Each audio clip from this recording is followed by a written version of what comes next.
มีคนบอกไอเซฟ้าว่าเจ้ามีหลายบริษัทเป็นอย่างเจ้าคือบ่เฮ็ดเฮือนงามๆแท้ค่อยเคยผ่านเนาะผ่านชีวิตทั้งในและนอกประเทศเนาะตอนเรียนก็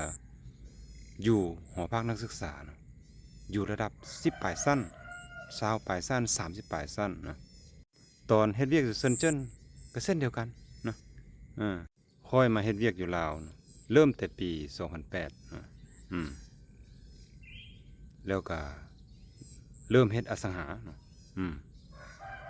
อสังหาข้าพเจ้าก็เก็บเฮือนเนาะเฮือนระดับหรูเนาะ$1,000ต่อเดือนขึ้นไป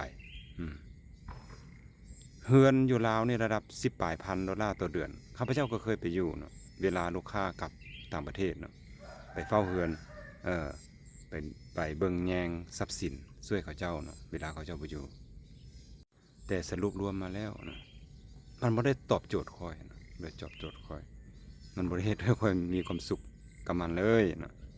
แม้แต่ปัจจุบันไปห้านอาหารหมู่ขี่รถงามๆรถเบนซ์รถ BM มาเนาะข้าพเจ้าขี่รถห้างๆเข้าไปเนาะมันบ่ได้ต่างกันหยังเลยเนาะหมู่อาจจะได้สาว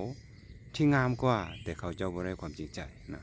ปัจจุบันข้าพเจ้าต้องการแต่เฮือนน้อยๆส่ำแคปซูลอวกาศและหน้าบ้านมีทุกอย่างที่ข้าพเจ้าต้องการ